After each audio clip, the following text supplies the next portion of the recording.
Сәлеметсіздер ме, құрметті тыңдармандар? Сіздермен бірге доктор Алмат. Бүгінгі талқылайтын тақырыбымыз адам ағзасы үшін маңызы зор темір микроэлементінен кейін екінші орын алатын, адам ағзасы үшін өте пайдалы цинк микроэлемент жайлы айтып өтетін боламын. Қысқадан нұсқа. Және де бұл видеоның соңына дейін көріңіз, себебі бұл видеода цинктің адам ағзасы үшін пайдасын, және де цинк жетіспегенде не болады, және цинк қандай тағамдарда көп кездеседі, сол жайлы айтып өтетін боламын. Жалпы цинк бұл адам ағзасы үшін маңызды бір микроэлементтің бірі. Ол адам ағзасындағы әртүрлі биологиялық процестерге және де биохимиялық процестерге қатысады. Оның маңызы үлкен. Ал енді мен сіздерге цинктің адам ағзасына қандай пайдасы бар, сол жайлы айтып өтетін боламын. Цинк адам ағзасындағы массалық үлесі бойынша микроэлементтер арасында темірден кейін екінші орынды алады. Оның едәуір бөлігі теріде, шашта болады, ал үлкен концентрацияда ол тек бұлшықеттер мен сүйек тіндерінде кездеседі. Цинкті косметикада дерматологтар кеңінен қолданады. Ол терінің эстетикасы мен денсаулығына қатысты көптеген мәселелерді шешуге көмектесе алады. Атап айтқанда, жаралар демдеу, сибареяны жою, безеу демдеу, терінің басқа да жұқпалы қабыну ауруларын, соның ішінде вирустық сүйелдер демдеуге, теріде болатын әртүрлі пигментациялармен күресу үшін өте пайдалы элементтің бірі болып табылады. Сондай-ақ бұл микроэлементтер жас балаларда жүргек дерматитінің алдын алу үшін қолданылады. Оның тиімділігі бактерияға қарсы, қабынуға қарсы, антиоксидантты қабыршықтайтын қасиеттерге байланысты. Сондай-ақ регенерация мен иммунитетті ынталандырады. Теріні ультракүлгін сәулелерінен қорғайды. Май өндірісін азайту қабілетімен байланысты. Бұл цинк шаштың белсенді өсуі үшін қажет. Ол андрогендердің, яғни еркек жыныстық гормондарының әсерінен шаш фолликулаларының өлуіне байланысты таз басты емдеуге тиімділігі өте жоғары болып табылады. Бұл әйелдер арасында да жиі кездеседі. Таз бастық 30 жасқа қарай әр жыныстың 2 немесе 5% осы проблемаға тап болады. Ал 70 жасқа қарай бұл көрсеткіш 40%-ке дейін жетеді. Микроэлементтердің бас терісінің денсаулығы үшін маңызды, және де бұл қайзақтың пайда болуын және де оның жоюын, шаштың майлануын азайтады. Тырнақ пластинкаларының беріктігін арттырады. Цинк жүктілік кезінде ұрықтың репродуктивті денсаулығы мен дұрыс дамуы үшін қолданылады. Жоғарыда айтқанымдай, цинк жүктілікке дайындық кезінде ерлі-зайыптыларға белсенді түрде тағайындалады. Бірақ оны акушерлік және гинекологияда қолдану мұнымен шектелмейді. Микроэлементтер нәрестенің құрсағында дамып келе жатқан бала ағзасындағы 1200-ден астам цинкке тәуелді ақуыздардың синтезі мен белсенділігін реттейді. Сондықтан ол әйелдерге арналған витаминді минералды кешендердің құрамына кіреді. Американдық ғалымдардың зерттеуі осы заттың және басқа да бірқатар микроэлементтердің жетіспеушілігі мен мерзімінен бұрын босанудың 50%-ға арттыратынын дәлелдеді. Басқа да ғылыми жұмыста А дәрумені мен цинктің жетіспеушілігі қызылшаға шалдығу және де ас қорыту бұзылыстары, яғни диарея сияқты аурулардың пайда болуын арттырады. Жүктіліктің қолайсыз нәтижелерін алдын алуға микроэлементтің рөлі үлкен болып табылады. Келесі енді бұл мырыш басқа органдар мен жүйелерге қандай пайдасы бар, соны айта кетейік. Цинк қандағы қант деңгейін төмендетуге, оны глюкоза қажет ететін жасушаларға жеткізуге жауап беретін ұйқы безінің гормоны, яғни инсулинді өндіру үшін қажет. Микроэлементтер жасөспірімдердегі балалардың өсуі мен жыныстық жетілу процестеріне де қатысады. Сонымен қатар алкогольді өңдейтін ферменттің құрамына да енеді, яғни алкогольді ыдыратуға да көмектеседі, былай айтқанда. Сондай-ақ көздің торлы қабығы мен мұрынның, ауыздың шырышты қабатын цинкқа бай екендігі белгілі болды.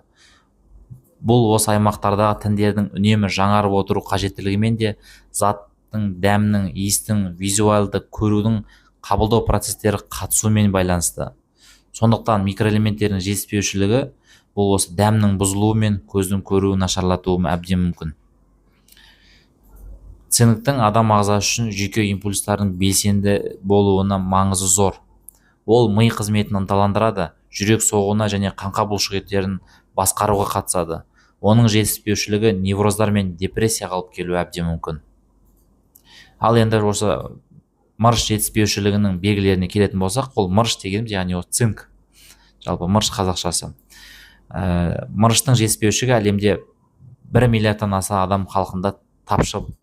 Бұл жағдай келесі белгілермен бірге жүреді: терідегі құрғақтық, қабыну элементтері, шаштың түсуі, терідегі ақ нүктелер, тырнақтағы жолақтар, иммундық қорғаныстың төмендеуі, ауыз қуысындағы жаралар, күйіктердің ұзаруы, жаралардың жазылуының, көрудің бұзылуы, дәмнің бұзылуысы, сұйық нәжіс, иіс сезу қабілетінің жоғалуы, психологиялық ыңғайсыздық, депрессияға көп түсу, ер адамдарда жыныстық гормондарының азаюы, балалар өсуінің тежелуі сияқты симптомдармен көрінеді. Ал енді мырыштың осы адам ағзасында артық дозалануы қандай жағдайларға алып келеді, сол жайлы талқылайтын боламын. Жалпы ересек адамдар үшін максималды қауіпсіз дозасы ол 40 миллиграмм күніне цинктің. Ал 6 айға дейінгі балалар үшін бұл көрсеткіш аздау кішкене. Бұны 2 есе беруімізге болады. Мырыштың артық дозалануы өте сирек кездеседі. Бірақ ұсынылған тәуліктік дозадан асып кетсе, кейбір побочный эффекттер болуы мүмкін. Олар құсу, іштің ауруы, летаргия, тежелу сияқты белгілермен жүреді. Мырышты жалпы қалай қабылдауға болады дұрыс? Егер сіз жүкті болсаңыз немесе нәресте жоспарлаған болсаңыз, мырыш жетіспеушілігімен байланысты белгілерді байқасаңыз, алдын алу үшін витаминді, минералды кешендерді қабылдауды ойласаңыз, дәрігермен кеңескеніңіз жөн. Мырыш препараттарға қарсы көрсетілімдер де бар арасында. Және де мырыш қандай тағамдарда болады, соны талқылайтын боламын. Ол ең бірінші бізде ет, және де балықта, құстың еттерінде, және де теңіз тағамдары, соның ішінде моллюскаларда осы табиғи жолда өте көп кездеседі. Мырыш өсімдік өнімдерінде де кездеседі, бірақ оларда арнайы заттар бар, фитаттар бар. Олардың арқасында микроэлементтер нашар сіңеді. Сондықтан вегетариандық жүйені ұстанып жүрген адамдар үшін мырыш тұтыну деңгейі 50%-ға артқан дұрыс. Мырышты қашан қабылдаған дұрыс? Таңдалған дәрі-дәрмектерге немесе диеталық қоспаларға байланысты қабылдау кезінде, немесе тамақтанудан 1 сағат бұрын, немесе тамақтанудан кейін қабылдаған дұрыс. Және де күннің алғашқы бірінші жартысында қабылдаған, ол дегеніміз таңертең қолданған жөн.